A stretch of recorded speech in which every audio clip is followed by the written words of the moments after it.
So, do you like the paranormal? Do you enjoy ghost hunting, being a paranormal investigator, checking out haunted buildings or buildings that are supposed to be haunted? Maybe you just like going on ghost walks.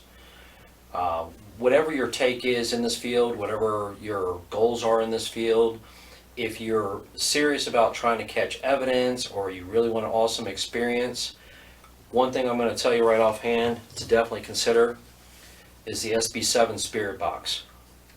My name is Robert Murphy. I'm the founder of Elite Paranormal Society. I'm putting together some of these videos just to go ahead and help those in the field that are looking for realistic information. It's the hardest thing I came across was actually trying to find some valid information about items out there.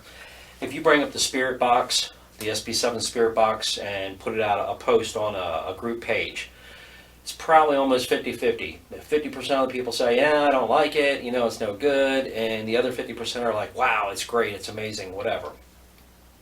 I'm on the wow, it's amazing side of it, okay?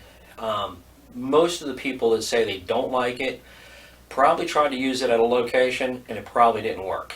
And furthermore than that, it probably because of the sound, it creates a lot of sound, noise, which is what it's supposed to do. Some people have a hard time listening through that. First, when it comes to any equipment, regardless if it's the SB7 or some other type of equipment, if it works at every location, you better start wondering why. Because honestly, 99.9% of the time, if your equipment works at every location, there's probably something wrong with the equipment.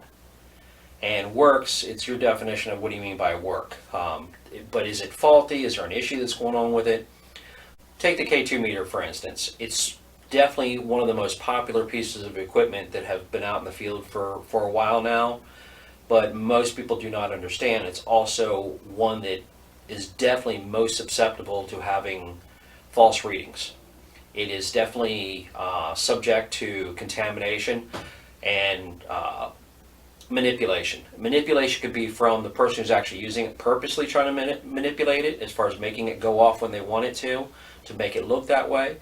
And other times, there's so many things that are coming through the airways, whether it's walkie-talkie somebody's using. If you're in an apartment complex, how do you know what the people next door are using in their apartment? Maybe they got a remote going or they're on their cell phone. How do you know? So you have to bear that in mind. Whatever piece of equipment you use, you really need to learn it. I'm not saying I know everything about everything in the field. It's just too impossible to do. What I am saying is I'm trying to help people not make the same mistakes that I made. I made plenty of mistakes. I still make mistakes. But if I can share those mistakes and share what actually works out there, and it helps somebody get better evidence, it's a win-win situation. A lot of people feel that this field is extremely competitive, and it is. I mean, there's no question. There's a lot of people that really want to push for the competitive side of it. But if you're serious about this field, the more solid evidence that is presented, it brings the integrity of the field higher. It doesn't matter who presents it. Ultimately, we all are gaining from it. We all, people start looking at the field and going, oh, no, this isn't a joke. They really are talking to somebody on the other side.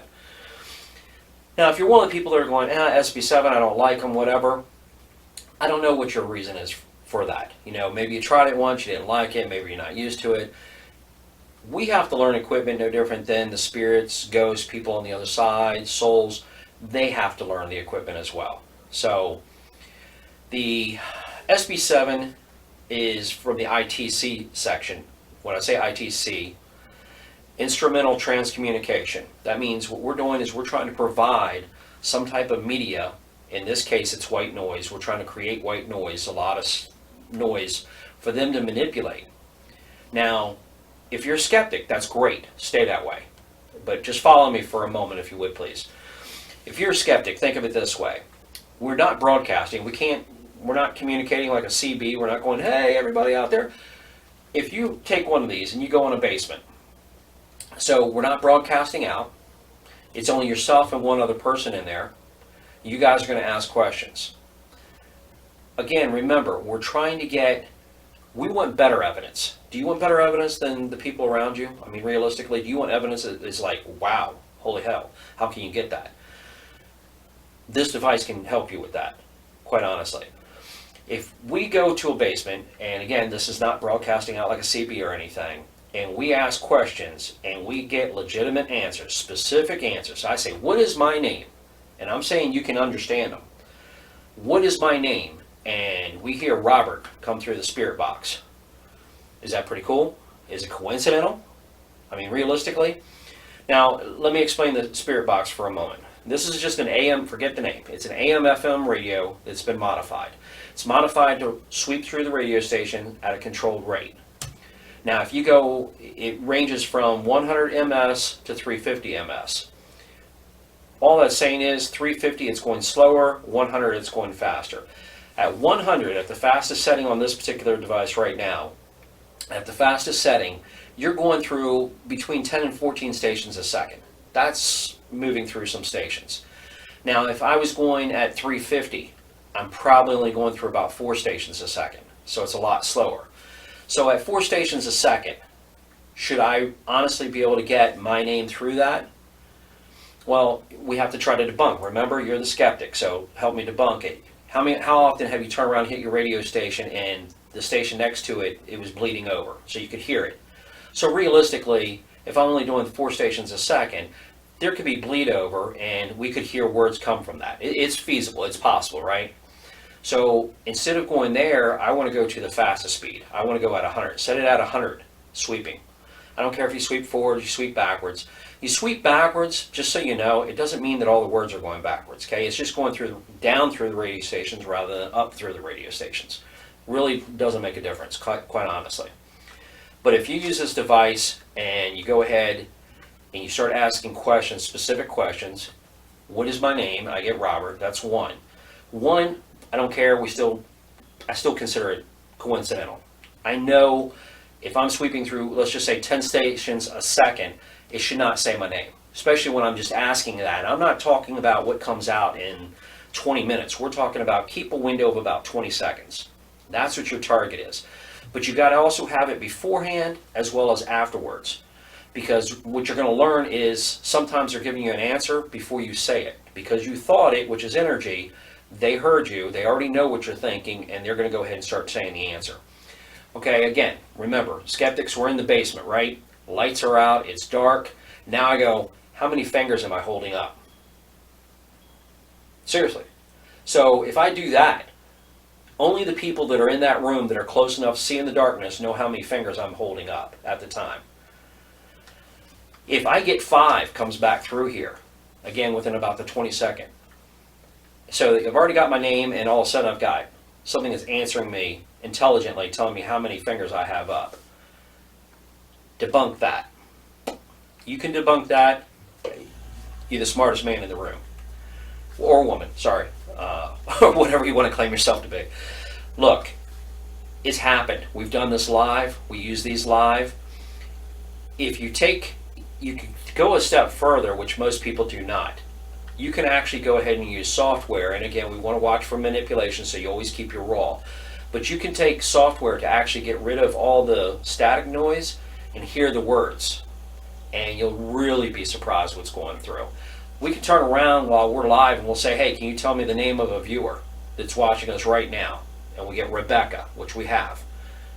And yet we have Rebecca watching at the time. Okay, and I'm not talking like we had 1,000 viewers at the time. We only had 20-some viewers at the time, and Rebecca just happened to be one of the viewers. Or we say, what is your name? Who are we talking to? What's your first name? And they give you a name right away. Again, what's the chance of this? Eventually, if you start having this happen in one conversation, one session, at what point are you really going to start saying, okay, I might want to go ahead and look at using this? If you've used it before and you didn't have luck with it somewhere, okay, that's the way it should be for all your equipment. All your equipment should, I don't expect all equipment to work everywhere all the time. I really don't. Besides you're sweeping with it like a milligauss or something. If you're using EMF detector, sure, you want to make sure you, but I'm talking about things we're trying to interact with. If I did the flashlights and they work everywhere I set them up, I'm thinking there's something wrong. While it's battery, while it's a malfunctioning device, whichever it may be. But don't rule out the SB7. So the SB7, what I do when I'm using it, definitely using a speaker to it. They have a new one coming out now, which I'll be testing. I should have it coming to me within a week, and I will do another information once I go ahead and actually use it in the field for a little bit. It's supposed to come with its own speaker. The problem is these are very low when they turn on, and you want something that's going to be louder.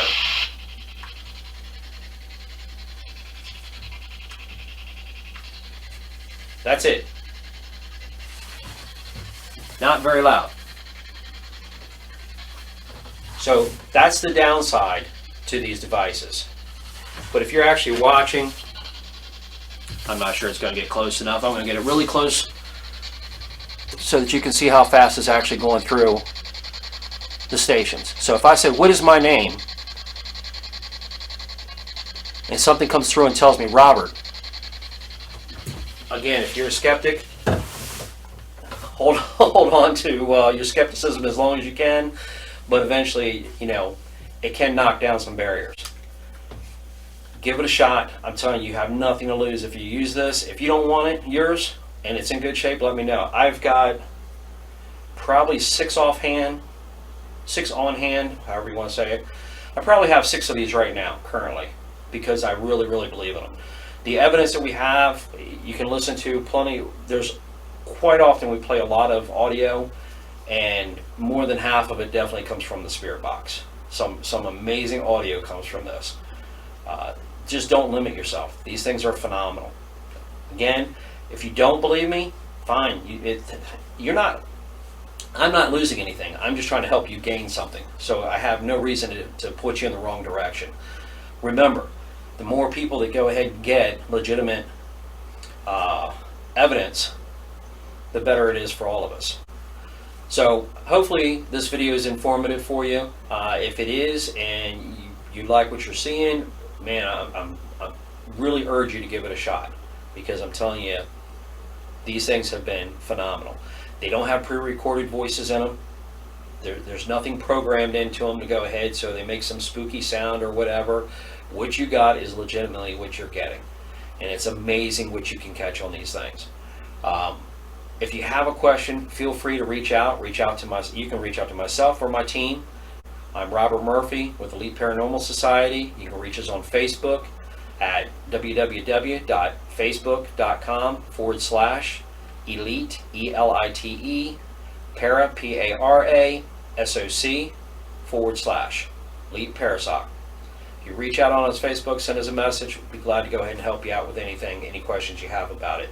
And if you get some good evidence and you want to share it, man, we'd love to hear it. Again, the more valid evidence out there, the better for all of us. So, happy hunting, stay safe, and I'll see you next time. Thanks.